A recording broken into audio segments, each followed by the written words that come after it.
ഇപ്പോൾ നമ്മുടെ കേരളത്തിൻ്റെ ചരിത്രത്തിൽ ഇതിന് മുൻപൊരിക്കലും ഉണ്ടായിട്ടില്ലാത്ത തരത്തിലുള്ള ഒരു ദുരാരോപണം ഉന്നയിച്ചതിൻ്റെ അടിസ്ഥാനത്തിലാണ് ഞാൻ ഇന്നലെ ഒരു പത്രസമ്മേളനം നടത്തേണ്ടി വന്നത്. 2-3 ദിവസങ്ങളിലായിട്ട് മാനസികമായി വലിയ ഒരു വിഷമം എനിക്കുണ്ടായിരുന്നു. കാരണം ആദ്യം ജനം ടി വിയിൽ വന്നു എന്ന് പറഞ്ഞിട്ട് അതിൻ്റെ ഒരു ലിങ്ക്, അതിൻ്റെ വീഡിയോ ക്ലിപ്പ് എനിക്ക് അയച്ചു തന്നു. ഞാൻ വിചാരിച്ചു ഇത് അങ്ങ് പോകും. അത് കഴിഞ്ഞതിന് ശേഷം നിരവധി എൻ്റെ വാട്സപ്പുകളിലേക്ക് വീഡിയോ ക്ലിപ്പ്, ഭാരത് ലൈവ്, കർമ്മ എന്നെല്ലാമുള്ള രീതിയിലുള്ള ചാനലുകളുടെ വാർത്തകൾ, അത് കുറച്ച് വളരെ മോശമായിട്ട് സംസാരിക്കുന്ന രീതിയിലാണ് വന്നിട്ടുള്ളത്. ഞാൻ ഇപ്പോൾ എൻ്റെ ഭർത്താവ് മരിച്ചിട്ട് ഇപ്പോൾ നിങ്ങൾക്കൊക്കെ അറിയാം 10 മാസം ആവുന്നേ ഉള്ളൂ. ആ സന്ദർഭത്തിൽ ഞാൻ വേറൊരാളുടെ ഭാര്യ എന്നുള്ള നിലയിൽ പെൻഷൻ വാങ്ങുന്നു എന്നുള്ള ഒരു കള്ള വാർത്തയാണ് കൊടുത്തുകൊണ്ടിരുന്നത്. പക്ഷേ എല്ലാവരും ഒന്നും അങ്ങനെ കൊടുത്തിട്ടുമില്ല. ജനം ടി വിയാണ് തുടങ്ങി വെച്ചത്.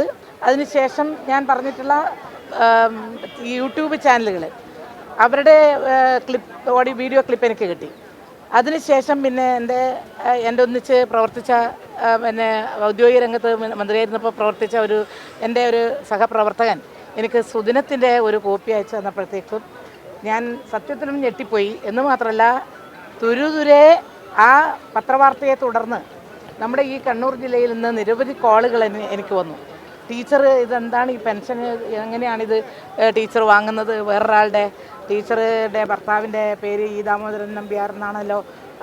ടീച്ചർ ഇപ്പോൾ PR കൃഷ്ണൻ്റെ പിന്നെ പെൻഷൻ എങ്ങനെയാണ് ടീച്ചർക്ക് വാങ്ങാൻ സാധിക്കുക? ഇങ്ങനെ പല ചോദ്യങ്ങളും. പിന്നെ എൻ്റെ കുടുംബത്തിൽ നിന്ന് ആകെ വിഷമായി. കുടുംബക്കാരെ, എൻ്റെ അനിയന്മാരെല്ലാം വിളിച്ചു, എന്താ ചേച്ചി ഇങ്ങനെ, എന്ത് വാർത്തയാണ് ഇത് അടിച്ചു വിടുന്നത്? അപ്പോൾ ആകെ മാനസികമായി ഞാൻ പ്രശ്നത്തിലായിപ്പോയി. പിന്നെ ഇത് ആരും എന്നെ ചോദിക്കുന്നില്ല. ഈ വാർത്ത ഇങ്ങനെ വന്നിട്ടുണ്ടെന്ന് പറഞ്ഞാൽ എല്ലാവരും കാണുന്നില്ലെങ്കിലും കുറേ ആളുകൾ കാണുമ്പോൾ അത് ഇങ്ങനെ പടരുമല്ലോ. ഏതായാലും പത്രസമ്മേളനം നടത്തണം, പത്രക്കാരോട് സംസാരിക്കണം എന്നുള്ള നിലയിലാണ് ഞാൻ ഇന്നലെ AKG സെൻറ്ററിൽ വെച്ച് പത്രക്കാരെ കണ്ടത്.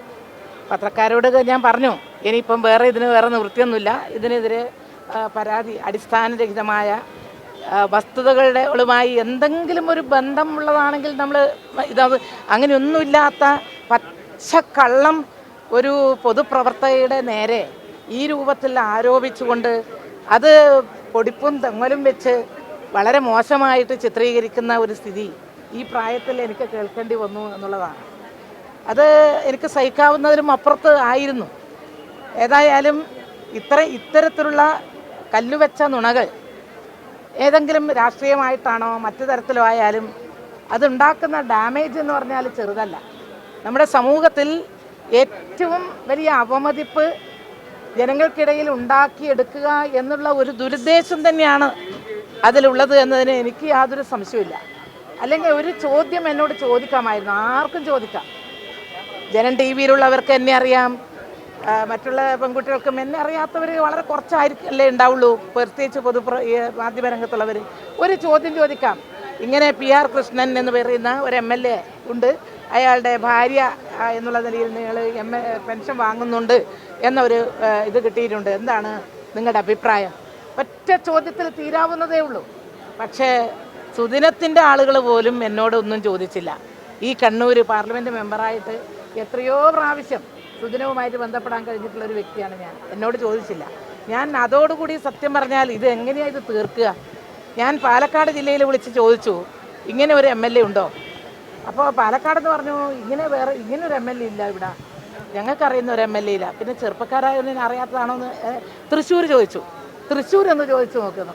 തൃശ്ശൂർ ഞാൻ നമ്മളെ പാർട്ടി നേതാക്കളോട്, അവർ പറഞ്ഞു ഇവിടെ അങ്ങനെ നമ്മൾ MLA ഇല്ല, അങ്ങനെ ഒരു MLA ഒന്നും കാണുന്നില്ല. ഞാൻ പറഞ്ഞു ഇങ്ങനെയൊരു വസ്തുത ഉണ്ട്, അത് കണ്ടു, ജന്മഭൂമിയിൽ കണ്ടു എന്ന് പിന്നെ എന്നോട് പറയുകയും ചെയ്തു. ഞാൻ പിന്നെ എങ്ങനെ അന്വേഷിക്കണ്ട്? AKG സെൻറ്ററിൽ ഞാൻ എൻ്റെ പാർട്ടിയിലെ നേതാക്കളോട് പറഞ്ഞു.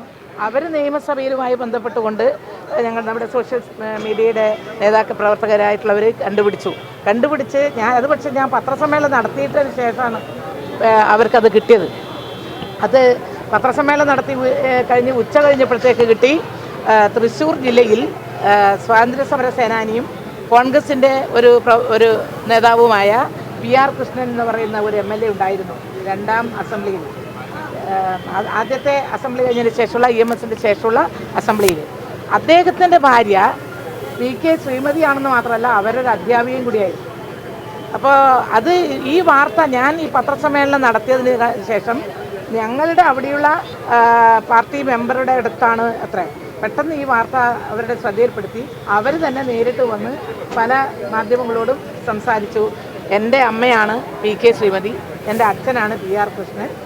ഇത് ശ്രീമതി ടീച്ചറെ പോലുള്ള പൊതുപ്രവർത്തന രംഗത്ത് ഇത്രയേറെ വർഷക്കാലം പ്രവർത്തിച്ച ഒരു വ്യക്തിയെ ഈ രൂപത്തിൽ ആക്ഷേപിക്കുന്നത് ഒട്ടും ശരിയല്ല എന്ന് ഞാൻ കോൺഗ്രസ്സുകാരനാണെങ്കിലും ഞാൻ അവരുടെ പാർട്ടി അല്ലെങ്കിലും ഇക്കാര്യത്തിൽ ഞങ്ങൾക്ക് അതൊരു വല്ലാത്തൊരു ഇതായിപ്പോയി, വ്യാജമായിട്ടുള്ള വലിയ വാർത്തയായിപ്പോയി എന്ന് അവർ പറയുകയും ചെയ്തു. പക്ഷേ എനിക്ക് അവസാനം ഒരു സമാധാനമായി. കാരണം ഒരാളുണ്ടല്ലോ ഈ പെൻഷൻ വാങ്ങിയതോ അല്ലെങ്കിൽ വാങ്ങാതിരിക്കുന്നതോ ആയിട്ടുള്ള ഒരു കാര്യത്തിന് ഒരാളുണ്ടല്ലോ, ഇത് എൻ്റെ പെരടിക്കുന്ന ഇങ്ങനെ പോകുമല്ലോ എന്ന് വിചാരിച്ച് അവസാനം എനിക്കൊരു ശ്വാസം വീണു എന്ന് പറയാം. പിന്നെ ഞങ്ങൾ തീരുമാനിച്ചു എന്തായാലും പരാതി കൊടുക്കണം. ഇനിയെങ്കിലും നമ്മുടെ വാർത്തകൾ ഈ രൂപത്തിൽ പ്രത്യേകിച്ച് സ്ത്രീകൾക്ക് നേരെയാണ് ഇത് കൂടുതൽ വരിക. ഞാനത് ഇന്നലെ ഞാൻ പറഞ്ഞു.